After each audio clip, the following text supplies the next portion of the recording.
messing around. Okay, right, let's get these in. Let's go live, and I can start talking. I'm live, woo! You finally let me go online with FortressCraft as opposed to all the other things you automatically suggest. Some video would be nice. I'm sending you videos, so why... no? Yes? Maybe? Oh, good God. Why are you saying that I've done an hour of this? I won't... Hello everyone,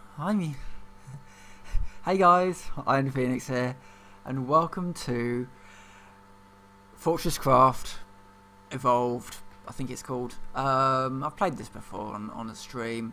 What I haven't done recently, I say recently, yesterday I did actually do a stream and everything went fine because it didn't automatically say, hey, it looks like you're playing Fortnite. No, I'm not playing Fortnite. I've tried to do Fortnite before, but OBS wouldn't pick it up. So why are you automatically trying to auto-correct FortressCraft into Fortnite? And then you try to put it into Team Fortress. I mean, I know YouTube isn't really there at the moment, but I would have thought that their autocorrect might have been, I don't know, tested a bit. Sorry, that'd be my sarcastic rant for the day. Well, until we talk about, until I start talking about people who, for some reason, have managed to get hold of surgical masks for themselves, but walk around wearing it, hanging from their deck. That's really helpful, isn't it? Right. Sarcastic rant's over. Let's play a game. So, yeah, anyway, welcome to FortressCraft. This is a game about, no,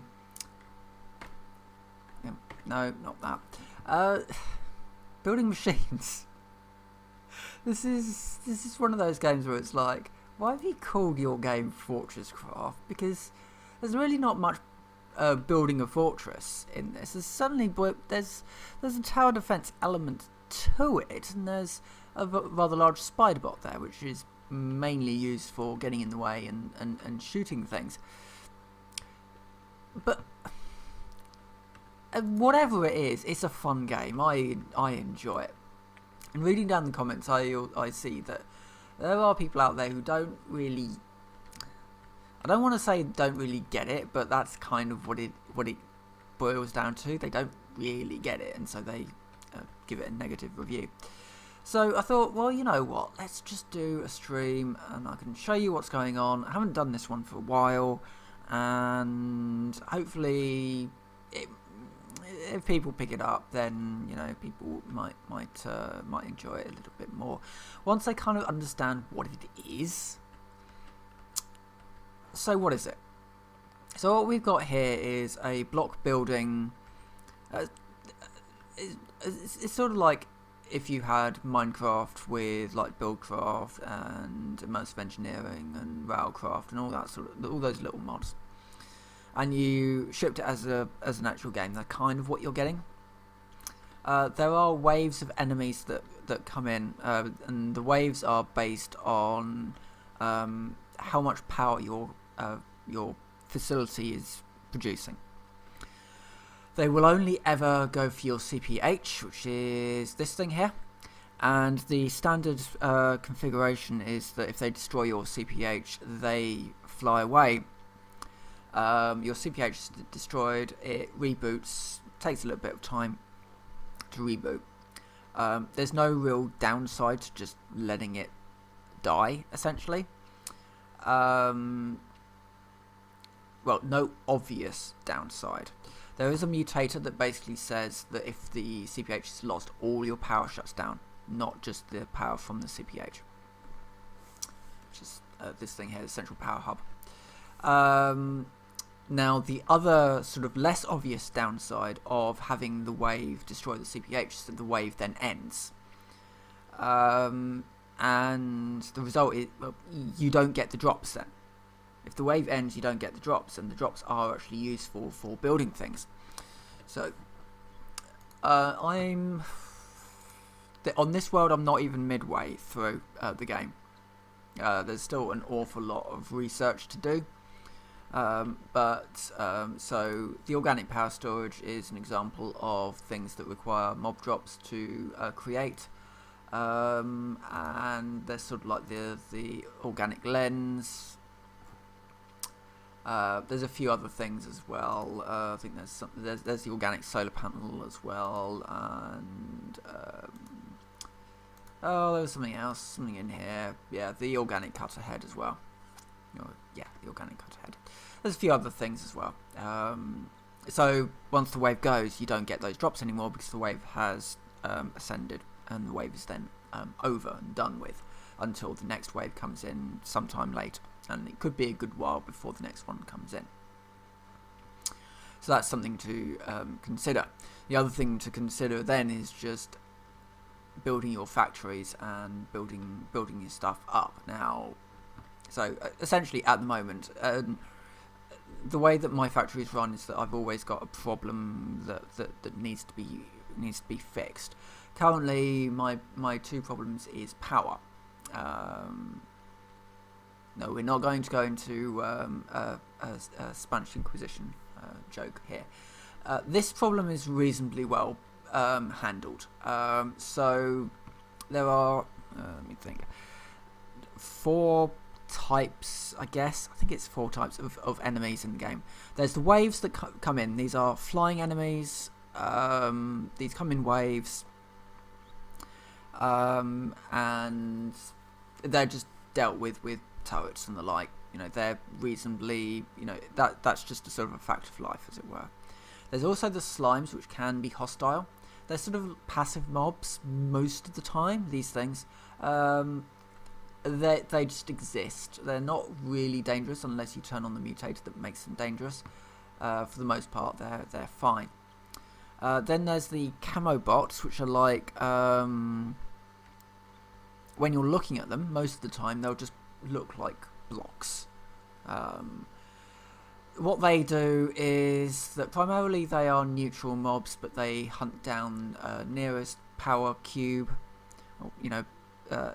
power cube really, and they will suck the power out of them. So if you've got power drains in your system, it's worth just checking your power grid to make sure you've got no camo bots nearby. Why is that one not that way around? Because that won't work, and I need to do that. So camo bots, and then there's the hive mind. So there's 2 parts to the hive mind. There's the Mylox and the hive mind itself. So this is a hive mind. So what happens is, if you use conveyor belts underground, Mylox will grow on them. These will feed the nearest hive mind, which is that thing. These things start off quite small, but as they get fed, they grow quite large, and they almost generate like a hand, or like an ocean wave coming down on you. And it can be quite terrifying when one of these things is coming down at you. Now, all of this setup basically liquefies and then cuts all of this back, so it doesn't endanger my base. These things will eat bases unless you keep them under control. So you've got a war of 2 sides. As a result, you have the war against the Mylox, and I'll show you what I've had to do to keep those at bay once I have untangled myself from my chair. Bloody cables. Anyway, and the top side of actually dealing with the consequence, which is this big wave of hardened resin, which is useful for things. So you do end up with this choice of, actually, if you feed them, you essentially have a fuel source out of that. So there's some things to manage. Oh, there's another type of enemy. Those things, they're nasty. I hate them. They grow on soft resin, and they hurt a lot. Anyway, I'm going to jump down here. The reason why is because I'm using elevators to haul cargo. I'm going to go down anyway, so actually I've got to go up again. I'll show you this, and then I'll nip up, grab some power boosters, and then descend into the pits. Yeah, so essentially got turrets all the way along this conveyor belt, which runs from another elevator down there. Elevator hauls it up, and yeah, essentially all of this, when I unlock it, will be replaced with minecarts, because minecarts can't be attacked by Mylocks, and I need to get that that hive mind under control before I even think about doing any more feeding of Mylocks. So yeah, that's a thing. Right, so I have to do 2 trips here.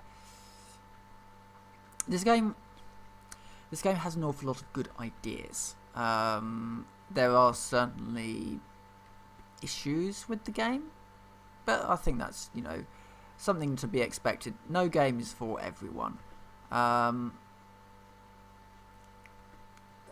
I'm trying to... Yeah, there we go. This I love. Just an infinite range, or near infinite range on... so if you can target it, you can just sort of teleport items into it, which I actually really like.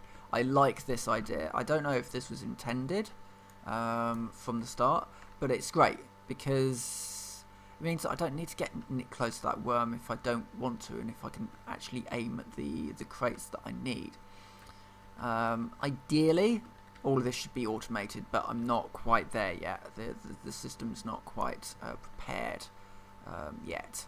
But yeah, right. Anyway, so that's that clear. I've got quite a lot of stuff in here that, like, the scrap track was an experiment which never really came to fruition. Got some ampules on me, which I may need, because what's to come is a little bit of, well, you'll see. So let's get him going. I'll grab some power boosters because I'm going to need them. So okay, so we've got all these machines, you know, smelters, things that craft things, all that sort of thing. Just while my little buddy there is charging, I'll just chat about this, which won't take very long. So yeah, there's all these machines that basically craft different types of thing. You need different materials put into different machines. Reasonably simple. I need to expand this factory out. This will be something that I do later, actually, probably. Probably not on stream. I need to put in rooms that basically allow me to put in different types of ore. I think that would be just far simpler, and then I can just split things off. I also need to find a new copper vein, because I chewed through a copper vein just now, and I haven't fixed it yet, so that's something that I need to do. So research comes from research points. You get research points in 2 ways, either by researching items in the world that you haven't discovered yet, or by researching pieces of spacecraft that crash land, and then that goes into the laboratory. The laboratory is also used to research things. If I just press H, I go to research. These are the things that I can research. Currently I'm doing the ultra power grid. That will unlock these things here, which will be, that one specifically is very useful. That's going to be great. Essentially that's the 3x3 battery. So all of those green things that you'll see all over my base, they are energy cubes.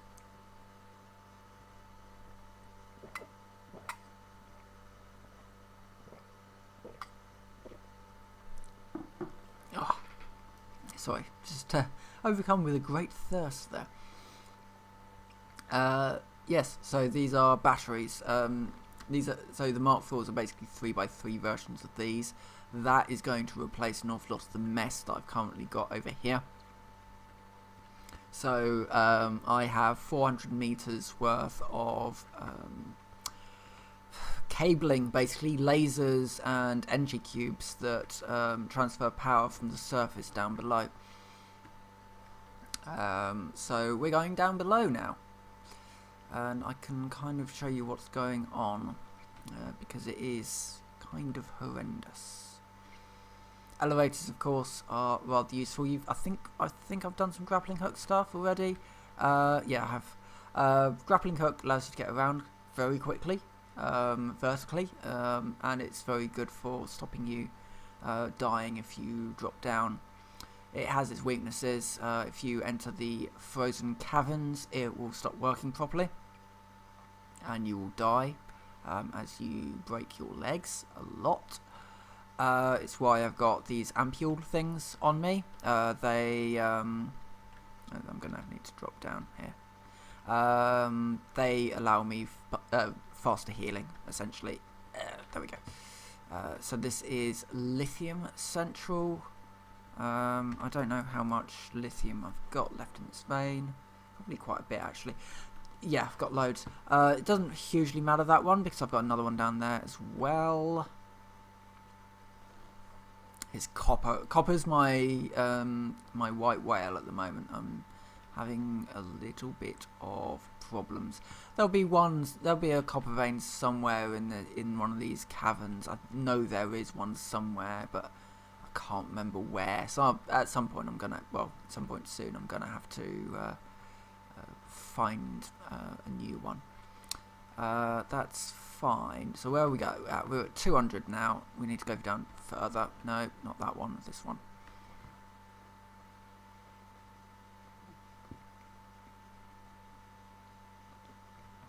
There is Minecraft goes from Y0 essentially down to Y. Oh, sorry. Yeah, Y0 is like the bottom, and then Y64 is about at the top. Yeah, this is this game I think goes down to 1,000 meters. There's a different hazard at each point that you need to deal with, essentially. Do I want to go down this one? Not really. Yes, sort of. Lower caves? Yeah. I think we'll go down this one. And then mine through. I think it's an iron. I can't remember what vein it is. Basically, what I'm currently doing is cutting a pit, an elevator shaft down. Yeah, it's here. So this is my energy shaft. It's not complete. There needs to be space for a full sort of 3x3 circle of cubes and lasers going down here, but that's fine for the moment. And if I go over here, we have the secondary pit, which is the elevator pit that goes from 400 meters to ground. The ground. So this one, this pit. If I was to grapple all the way up there, I'd probably actually die because I'd have to go through the frozen caverns. But it would take me essentially to 0. However, if I drop down here, I didn't hand do this one. There are machines, and I'll talk about those. I may as well talk about those now. There's an awful lot of machines. I've got them on my hotbar. So I've got the work floor excavator, so that will do 16 meters in each. So it will carve out a 33 meter radius room, but it won't affect ores. The auto excavator also doesn't affect ores unless on rapid mode. How do I put it on rapid mode? I'm not completely certain how I put it on rapid mode. I don't know. I'll have to fiddle around with that at some point. But anyway, as it says, it digs out a 3x3 shaft while you're off doing other things. However, what I need to do is I need to finish this bit, which it shouldn't take long. I'll probably run out of power and then have to nip back up to the top anyway. So every so often I just drain a bit of power coming down here and just trying to carve out this vein. This does use an awful lot of power to do so. An awful lot of the digging mechanics is very different. When you're digging through rock, it doesn't require power. It's just because I have to use super dig for ores in order to get through them, because I'm manually mining essentially. The reason why I grabbed those boosters is so that I can mine for longer, because they will replenish my little companions' energy, and that thing then replenishes me. So yeah, I'm just going to do a quick bit of this for the moment, and then I've got work tomorrow. God, honestly, I don't know what it's like. I know I've got viewers, some people who watch this stuff. I know I've got some viewers out there. But yeah, I know I've got viewers in like America, Germany, especially if you live in America. Yeah, it's a toughie essentially. I feel very sorry that you ended up with Trump as a Prime Minister now. Because although, the thing is, you know, if you had Clinton, I don't even know if it would be any different, quite frankly. But he's just not doing a very good job. He kind of wants to be in control, but he doesn't want the responsibilities that come out of that. And the problem is that ultimately, I've used up all my boosters now, so I'll just drop down here. The problem is that, you know, in the UK with Boris Johnson right now, we've got exactly the same problem. We have a government that doesn't want who wants the power, but they don't want the responsibility. And the result is, well, what we see ultimately every day. That is what we see.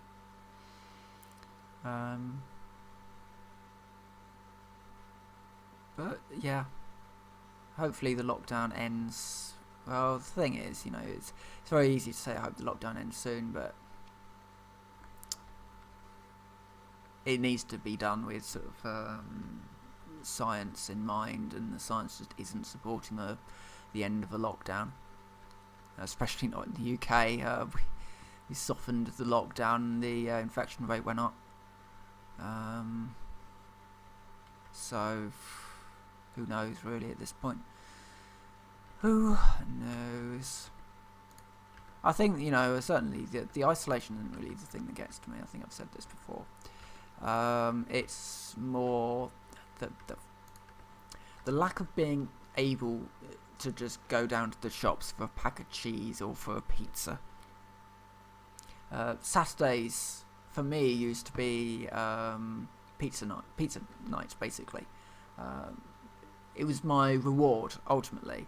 Sunday was the day I got things around the house done, but Saturday was my reward for the week. I just basically sit and play games. I might do a bit of light housework here and there, but it wasn't really a big thing. But I don't have that separation anymore. I don't have that separation between work and not work. And some people have it even less. I just need to take another drink.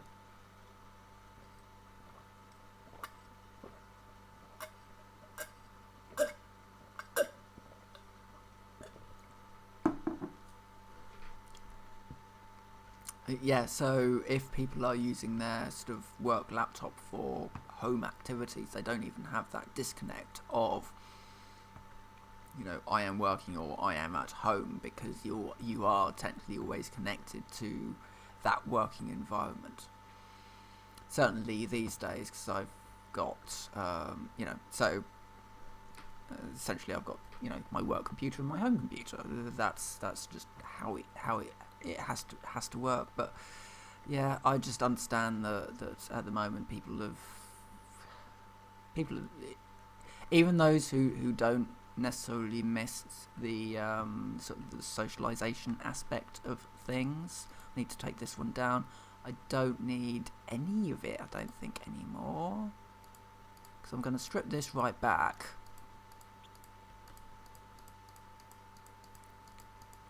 I don't think there's a need for it anymore. Oh god, I do actually need a... Did I manage to pick up the... Yes, I did. Yay. What I'm going to do is... Oh, damn it. Where did it go? Oh, it went there and I picked something else up. Can I not drop anything? Wait a minute, I have these. I've got loads of these. Which I've for some reason not put into my hotbar. Oh yeah, I took them off my hotbar because they're not very useful.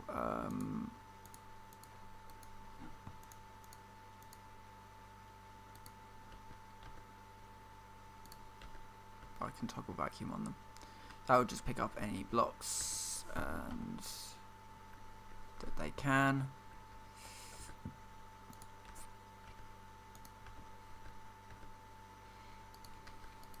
What I should really do is put them next to one another.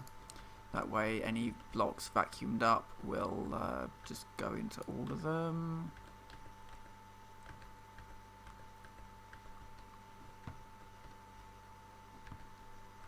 That's fine. Okay, okay, so we'll nip up. All of this can come out. All of it. Be good. Gonna put one there. Just to watch for any mobs that might be trying to steal my power. But yeah, no. So ultimately, if you are stuck at home at the moment, we can wish for this lockdown to end, but we can't do it until it's safe. We can't do it, and in the UK, it's just evident we can't do it yet. God, that went very morose.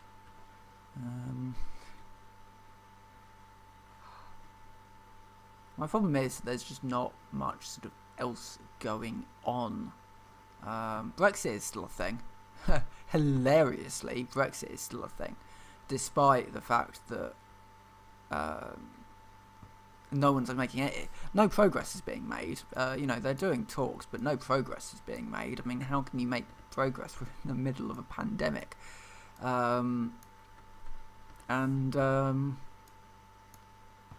Yeah, now we essentially, what we're doing is we're running the risk of dealing with a pandemic, dealing with a second wave, because the government need the government need the economy back on track to make Brexit actually work. The problem is that so they've got this deadline basically in their minds that they need to get the economy running again, because this country is going to be hit hard as it is when Brexit hits. So obviously you need to restart the economy. Which is all very well and good, except we've got virus. It's like, yeah, okay, restart the economy. Okay, so sending them back to factories, right, to work. Have you made sure the factories are safe for them to work in? Oh no, of course not. You haven't done any of that. Why would we do that first? No. Send them back to work, then we'll sort out their health and safety. Oh, they can't get childcare? Tough. They have to go back to work anyway. I don't know, the kids will just run around the house, right? Stick them out in the garden for the day. There's an awful lot of, very sort of weird decision making, which Yeah, and I do wonder how much of it is because we have this threat, this impending threat of Brexit hitting, which is going to cripple our economy anyway. I don't see Britain doing very well as a result of Brexit, and apparently in the talks, it's quickly become evident by the EU that Britain wants all of the benefits, but with none of the responsibility. Who would have thought?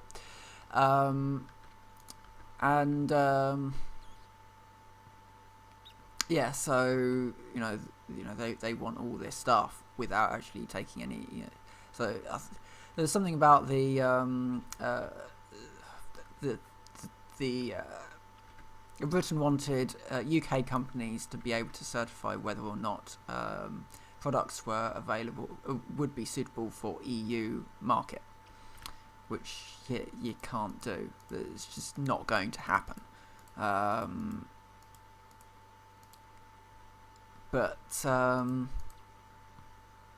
Yeah, so it's just like, yeah, we'll just, that's how we'll fix that problem. And the EU like, no, it doesn't work like that.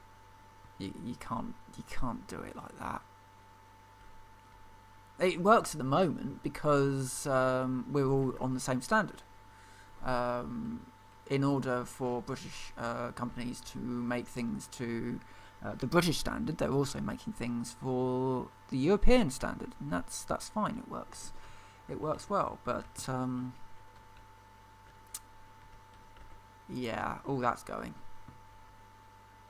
and it's a bit of a shame to live in this generation where I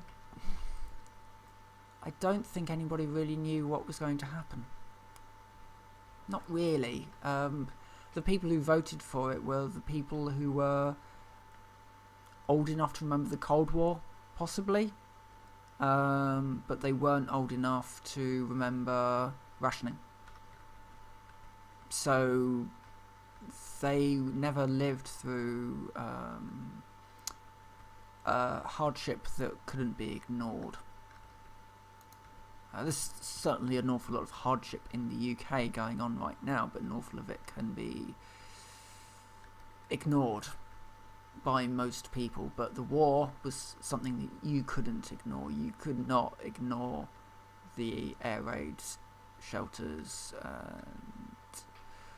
and the bombing, the nightly bombing, ration cards, dig for victory. All the propaganda stuff. Dig for victory, where people would basically turn gardens into farms because rationing was so strict. An awful lot of the food that was bought from America never made it here, but we were still charged for it. Unlike all the weapons that were sent to Russia. Freebies. How times have changed.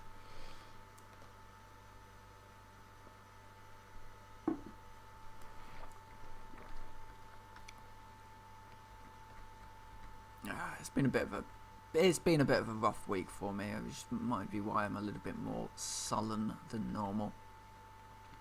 A lot of just ridiculous behaviour from the great British public. People who just don't seem to quite understand that lockdown means you don't go out unless you need to, unless you need to go for a walk or you need to go to the shops.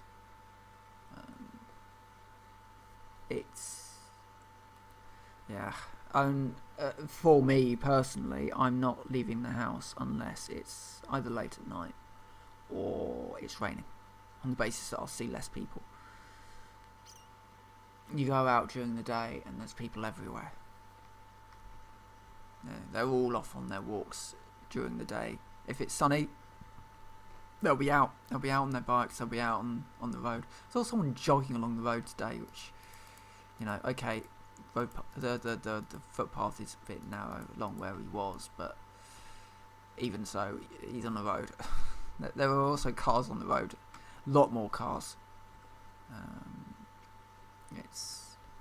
It's a bit crazy, but the world we live in. So yeah, I'm just currently wandering around, not really. I might end this video here. I think you kind of get the idea of what this game is. It's a game about dealing with all the problems that you've caused for yourself. I need to do things like centralise my power grid. I need to build some rooms for. I could do that actually. Yeah, that might be quite interesting. Building the rooms. Yeah, let's do that. Okay, so I need somewhere to put rooms. I'm thinking over here might be a good place. So this is where my elevators are. They're coming up from the pits, ultimately. And currently I've only got one that comes up. That's the lithium one. But I need more. So essentially 100 meter, 200 meter, 300 meter, 400 meters. So I'm up to 400 meters. There'll be 10 in all, because I think we go down to ow. What was hitting me? Oh, I think I've walked under something that hurt. I turned on a mutator that basically means that if I stand on a machine that can do me damage, it does damage.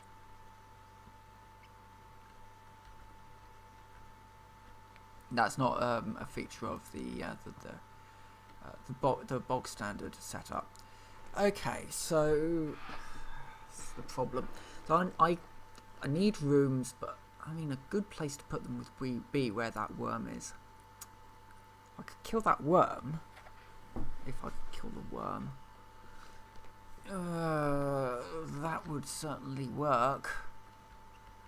If I put all the rooms out here, because currently I've got this one here and I've got that one there. I need the copper as well. I need so much. I need so much things. And I've just got no power anywhere. I need to overhaul my power grid because my power grid is a complete mess. Maybe that's what I need to do first. Overhaul the power grid. I've got some ideas for that. So I need a new power room, which here would be the perfect place, I think. I just need to clear the area, and this allows me to use some things out of the cupboard. Oh, it needs to be on this level, actually, doesn't it? So let's keep it all on this level.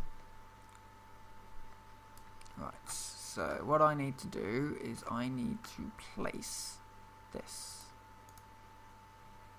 I also need to place some energy lines. So actually I did need to take this out because I need to place the energy line. And I'm going to pull it off this one.